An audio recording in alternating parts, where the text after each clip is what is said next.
So this is just a quick insert before we actually start the video to clear something up. I recorded this on the Monday morning that was New Year. I was finished with this video and even had it rendered and ready to go. And then DSP started his pre-stream for the day and proved some of the things that I said in this video wrong. Well, kind of wrong. So if you're one of the people that keeps up with Phil daily and you know about all of the new things as they happen, some of this information and some of these takes are going to be a little outdated. I feel like most of it stands and a lot of my criticisms are still relevant, but like I said, there's definitely still certain points that I didn't get right and makes me look like I have egg on my face, which is totally fine. You can't get them all correct. Just wanted to clear that up before we got into the video.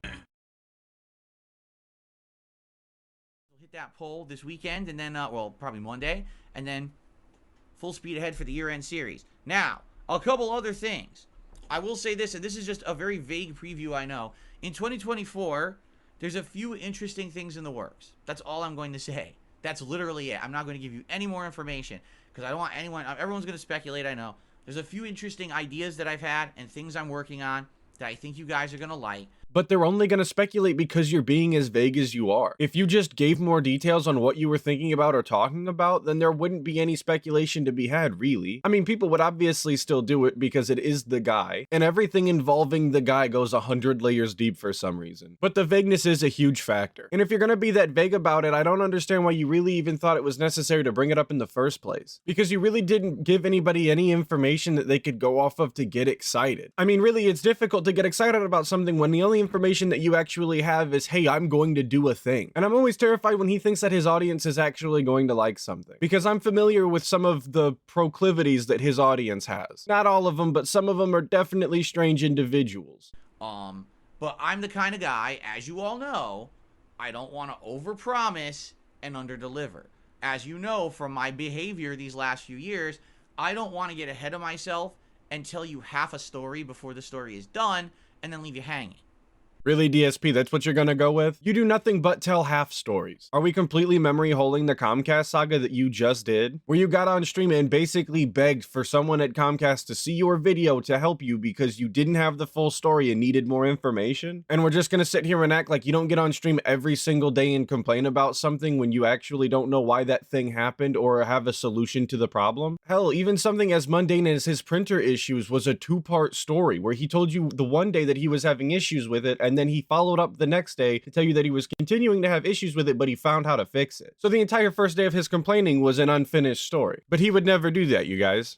I'd rather that everything is complete, all the pieces are in place, everything's ready to go before I make any announcements. All right? But what I will just tell you is this.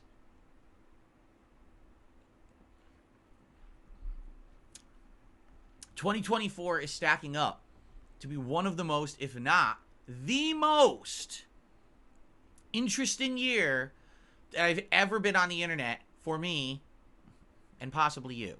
That's an insane statement to make, DSP, given what I do over here on this channel. It's hard to think that you'd actually top your shenanigans from this year. But if that's your mission statement, I guess go crazy, man. But I think it's kind of delusional to tell people that it'll be the most interesting year on the internet for them because you're going to do something for your channel. I don't know, it just seems like one of those delusions of grandeur. He's just self-inflating his importance for some reason.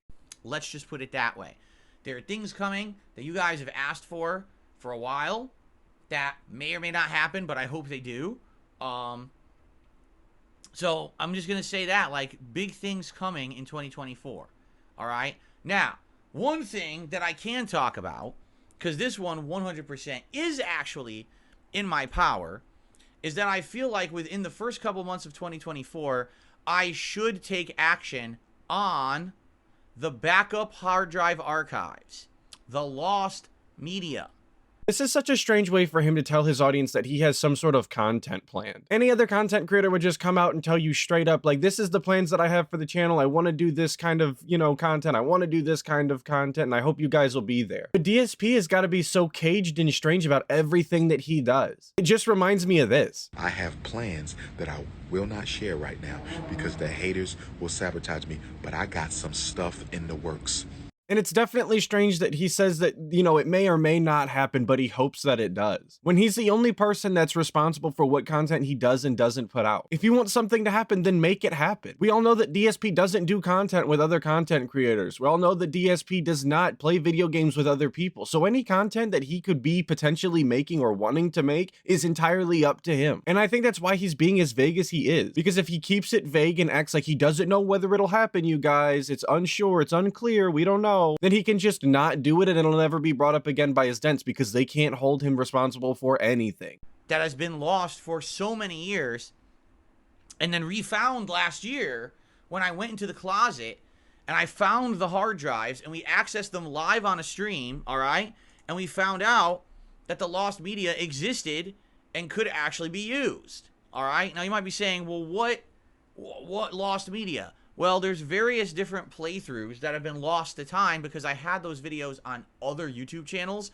You see, back in the day, Oh, Jesus Christ. Grandpa's gonna tell us for the billionth time that he used to try and dodge copyright strikes by making a billion channels and putting different playthroughs on this myriad of channels. I understand explaining things every once in a while to your audience because you get new audience members and they don't know all of the lore and all the facts. I understand that 100%. But DSP explains everything as though everyone in his audience has just shown up for the first time every single day. He really could have just brought up the lost media, and if somebody had a question about it, he could have answered it then, or he could have just let his chat answer the question about what it was. But no, of course we can't do that because that would actually be a good use of our time, continuing the goddamn story so we can finish talking about what we were talking about. No, let's take 10 minutes out of our day to explain something that DSP has already explained 100,000 times. Sound good? Sounds good to me. And by the way, categories. 10, 15 years ago, YouTube was a very different animal, right? Back then it was like the Wild West. No one actually knew if it was okay to upload gameplay footage or not, and people were afraid of certain companies. Rockstar was one, and Square Enix was another, where you were always afraid if you were to upload content from their new releases that they were going to strike you down with copyright strikes or takedown requests. And so, basically, those were videos like my original Red Dead Redemption playthrough, my original LA Noire playthrough, okay? The Suicide King series of Red Dead Redemption, where I did online play sessions with friends and other people who joined me, and we just did crazy stunts and things like that. And when he says doing crazy stunts and things like that, he means just jumping off of cliffs and looking at the ragdoll physics. Don't get me wrong, the ragdoll physics in both Red Dead Redemption and GTA 4 were top notch, and are far superior to the ones that they gave us in GTA 5. But I'm not exaggerating when I say it's literally just a montage of DSP acting at a bunch of characters flailing around as they explode. Plus the entirety of my original Final Fantasy 13 playthrough. I mean, that's no exaggeration. Between those playthroughs, that's over 100 hours of gameplay right there.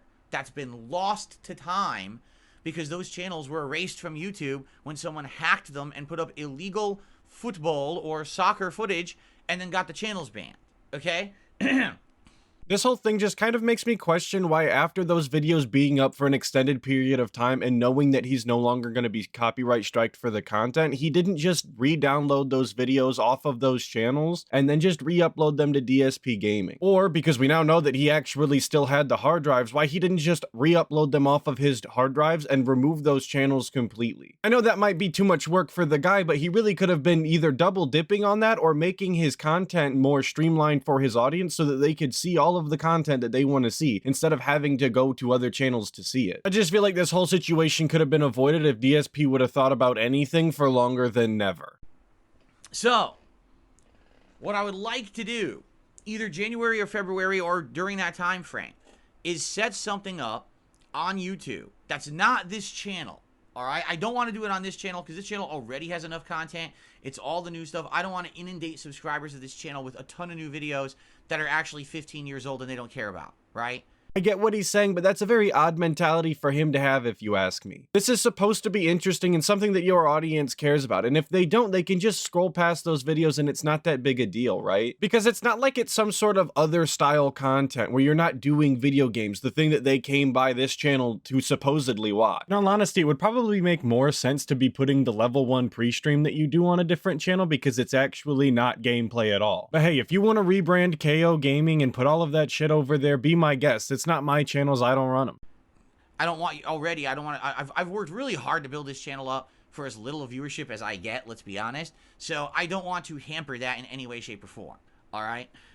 So If by building this channel up, you mean just putting out copious amounts of video game footage that no one cares about, yeah, DSP, you did a real bang up job on that. But if this is you trying to say that you put a lot of time and effort into making a high quality YouTube channel that people want to continuously come back to, this is again you just being delusional.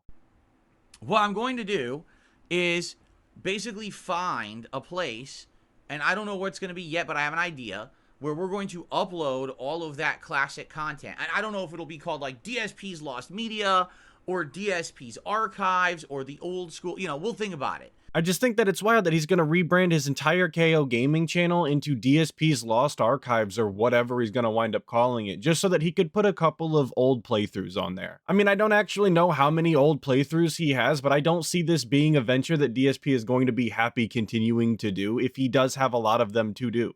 I'll get some ideas in my head of what I want to call it. And basically what I will do is make that channel, and I will upload slowly that content. Arguably maybe 5 to 10 videos a day, like overnight, right? That's what I would do. Like basically I would at night set up my normal stuff to upload here on DSP Gaming like I always do.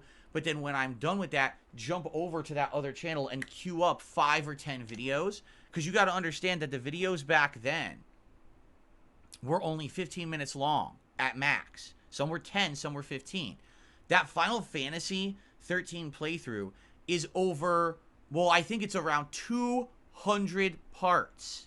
Well, it would probably be 100 parts if it wasn't DSP who was playing the game. Because everyone sees how DSP plays a game, he's constantly distracted by everything but the actual gameplay and progressing the story. And he definitely doesn't have to upload all 200 parts separately. If he took the time to throw them in a video editor and just, make like an hour-long episode out of 5 or 6 of them, I'm sure everybody that is going to go watch these would appreciate that. But that would require DSP to put in that little bit of extra effort, and he's just not going to be willing to do that to make anybody's life that much better. Because they're 15 minutes long, you see? So that's a lot of work. And the thing is, those video files are giant because they were filmed with a camera. They're not direct capture like what you're literally watching me broadcast and upload right now. This podcast is completely encoded. The size is shrunken before, and then it's run through YouTube filters and encoded. Those are raw files. They're huge. A single 15-minute file from back then is bigger than a 1-hour file that I put out today. So it takes forever to upload them. So I just want to point out, now it takes forever to upload them because they're these giant files that were filmed with a camera back in the day, right? But the entire reason that DSP took so long to go to direct capture was because him filming with the camera was the fastest way for him to do it. So I'm just not quite following the logic here. Did it take less time to upload big files back then than it does now? Because that doesn't seem to make any sense to me. You'd think as time has gone on and technology has progressed as far as it has, that it would be much quicker to upload those same files that he was uploading back in 2010 now. So I want to do this starting in January if I can. Only reason I say I don't want to promise again, I don't like to overpromise and underdeliver. I don't want to say I'm absolutely doing it in January and then something happens, right? You never know what's going to happen. I don't want something to happen and then I can't do it because something crazy comes in the middle. But it is my intention that at some point in January coming up, I will actually start uploading this lost media slowly but surely. What situation could come up that could stop you from uploading footage that you have already had in your possession for actually a decade? The only thing that I could think of is like your power goes out indefinitely or you lose access to the internet indefinitely. But other than that, there's really nothing that could stop you from doing the thing that you claim that you want to do. Whether it's 5 videos, 10 videos a night, whatever it is, at least it's going somewhere and people will watch it. Now, here's the thing. I need people's buy-in that they're going to be interested and at least watch it. If I'm putting all this extra time and effort into doing this, and these videos are getting 10 views, then it's not worth my time.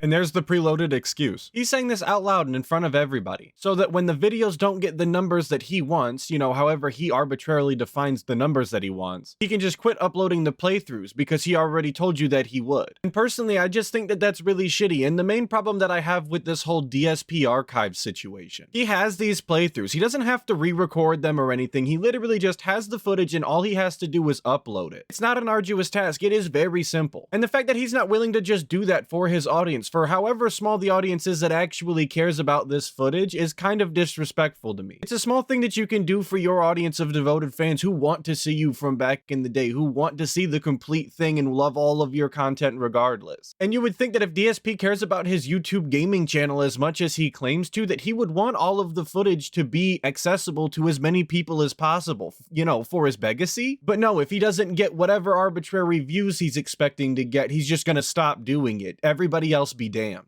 Just being honest, it's not. I have better things to do. I'll spend time with my family. I'll work on other content rather than sitting here uploading these videos. But people have been asking me for these lost playthroughs for so long that you would think that there would at least be a couple hundred people who might be interested in watching these videos, right? So let's see if indeed that is the case, okay?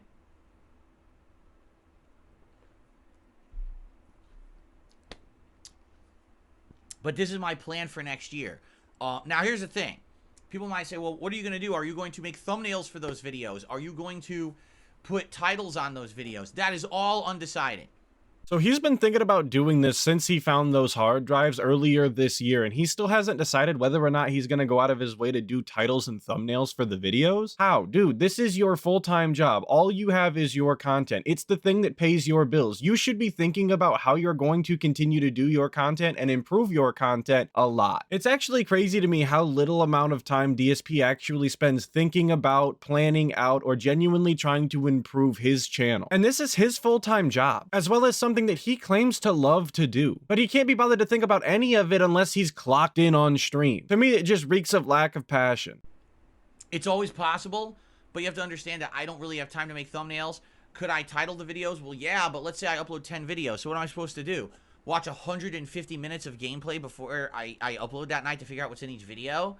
Yeah, guys, what do you expect him to do? Watch back his own footage from back in the day? You know DSP's incapable of watching his own gameplay, because even he's aware in hindsight of how bad it is. Also, if this was really a process that he wanted to go through with, he could absolutely watch the footage at like 2 times the speed, and that would really shorten the amount of time that it takes to do that. And doubly so if he took my advice and just combined a bunch of episodes, and then he would only have to come up with 1 title per hour or something like that.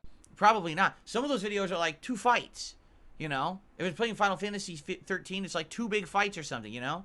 So, I basically need to think about this. I need to kind of brainstorm what I want to do with this stuff, all right? And go from there. So, let me think about it. DSP, you've pretty much had the entire year to think about it. Why are you just now starting to brainstorm? Because you've been talking about this since you discovered the hard drives. People have been asking about this since you discovered that you still had the hard drives. It just baffles me that you've had literally months to think about this and you haven't even began yet. Let me work on it, because by the way, you know, I don't make my own thumbnails. I have people who make stuff for me. And certainly I don't want to commit to having someone have to work their ass off now to pump out a ton of thumbnails and shit, because I just decided to start uploading lost media or anything like that, okay? So, let me think about it. And this is another good reason why you should absolutely take a bunch of those episodes and combine them into one. That would drastically reduce the amount of thumbnails that whoever this mysterious person is, who I'm sure does all this work for free, actually has to do. Kind of surprised, honestly, that DSP even took into consideration that somebody else was going to have to continue to do more free work for him. Not too often the DSP actually takes other people into consideration. So big ups for that, I guess. Let me talk to a couple people, and I also want to think about where I want to upload the content. But that is my first commitment to you. Everyone says, what are your New Year's resolutions, right? My first commitment to you is that in 2024, I want to get that lost media on the internet. I want people to be able to watch my classic stuff that's been missing for ages. And I admit this year, I got caught up with the React stuff and other stuff, and I basically never got around to it. And that's on me. I take the blame for that. That's not your fault. That's me getting so caught up in other shit that I just never bothered with it. But now I want to do that, okay? It's funny because Zen Shuriken says, the problem with making a separate channel is it's only a few playthroughs. Well, let me put it this way. It's Final Fantasy 13. It's Red Dead Redemption. It's Red Dead Redemption Undead Nightmare. Okay? It's Suicide Kings. And it's LA Noire. It's not one playthrough. It's like 4 to 5 playthroughs. We also found some other older lost media. we were looking through those hard drives, if you remember, and I marked it off. There's some footage of like a Kung Fu Panda game that I never uploaded anywhere. There was some vlogs that have been lost to time. So there's other content I very well could put on that channel. You see? I wonder if Panda Lee is part of any of those vlogs that he's thinking about re-uploading. And if so, I wonder if those ever get to see the light of day again. And while we're on the topic of DSP curating through this lost footage to only re-upload the things that he agrees with today, I really wonder how he's gonna grapple with the fact that so much of that footage is gonna be completely unacceptable comedy by today's standards and paint him in a horrible light. I mean, maybe not all of it, but definitely some of it. Because that's just how he was back in the day. You could basically guarantee that every single playthrough was gonna have at least a couple of parts that were a little on the dodgy side. There's also potential that other things could happen. To give you an example, maybe in the future, there could be content that's edited together to be a different format, because those videos were so short, right? 10 minutes. Maybe we could take classic playthroughs from back in the day and instead edit them together at some point and make it, and then that could be the channel to do that, because that's the legacy content. Taking the older content from channels and turning it into more modernized content that's more digestible. And I don't see that ever happening, because DSP is not going to take the time that it requires to go through all of that old footage and modernize it, for whatever that even really means to DSP. Like I said, I think even just combining episodes is too much work for DSP. Now imagine him actually going back through the footage and speeding up parts that are taking too long, or cutting out parts that sound or look like shit. It's just never going to happen, because it's DSP that we're talking about. People are lucky if this footage even actually gets uploaded at the end of the day, because DSP's already preloaded an excuse as to why he wouldn't. As I get older and I move away from doing the stuff of the past, there are still people who like the stuff of the past. But do they want to go back to an ancient channel that I haven't touched in 15 years to watch 10-minute clips that likely over time have been strucken down and all these issues, or maybe make it a way that it would be more digestible to a modern audience with a title, with a thumbnail? You know what I'm saying? So, you see, that's what I'm thinking, and I think that makes sense. I am now 15 years in the game. I have a huge history, and people want to see some of that history, who are like, there are going to be people over the time that are going to be more interested in me and say, hey, here's a guy who's been around for 15, 20 years on YouTube. How did he start? Oh my God, there's a channel that has all older content? Let me go check that out, right? And as far-fetched as that sounds when it comes from the guy, those people do definitely exist, and that's why I'm saying it's basically a crime that he is saying that he won't upload these playthroughs just because they might not be getting the views that he's expecting. Because again, if he cares about his legacy as much as he says that he does, he would want these playthroughs to be up and available for people to watch, in case those people do come by and want to see them. Even if the amount of people like that exist can be counted on one hand. So anyway, I guess we'll see what happens. Again, I'll give you updates when I get an idea. But I'm really feeling like this is kind of an idea. All right, that'll work for at least for those who have been around for a long time. You guys have been asking me. I get people every month come by. When's you gonna upload those hard drives? When's all that gonna happen? I think this will be the year. All right, because the truth is, just if I was just gonna upload the raw files, all right, it's really not that much extra work. It's an issue of figuring out when and where and how to do it so it's not intrusive upon my other content. There's no way I can upload it here. It would never work on this channel. It has to be somewhere else. So that's what I'm going to work on, okay? So the only thing that's been preventing him from doing this already is the fact that he has to think about how he's going to do it. He just said himself that it's not a lot of extra work. It doesn't actually require much on his end, but he has to think about it. And DSP just hates thinking about doing content when he's not actively clocked in on stream. And when he's clocked in on stream, dude, obviously he has to be focused on the game. He's a professional video game streamer after all. Okay. Anyway, so that's the first thing, okay, that I can tell you. All right. Outside of that, yes, there are other things in work for 2024, but they are not anywhere close to being announced yet. I will have more information for you, in the near future. And when I do, I promise you some of this stuff, you'll be like, wow. But that's all I'm going to say. I will wow you, but that's all I'm going to say. Yeah, DSP, I'm not gonna hold my breath that you're gonna wow me. But yeah, DSP's not the kind of guy that would want to give you half a story. He's just gonna tell you that he's gonna do things, not give you any details, and then not tell you exactly when it's gonna happen either. But he doesn't want to give you a half a story. But that's gonna do it for today's video. New year, new DSP, I guess. Of course, I want to give another big shout out to Doody Streams for the clip in this one. I always appreciate it, brother. Thank you so much. A shout out to everybody who watched, especially if you made it this far. Thank you. A special big ups to all of my members. You guys are greatly appreciated. Thank you so much. I really can't express enough. Hopefully I'll catch all of you guys in the next video, but until then, make sure that you check out other Detractor channels and dive deeper into that snore text.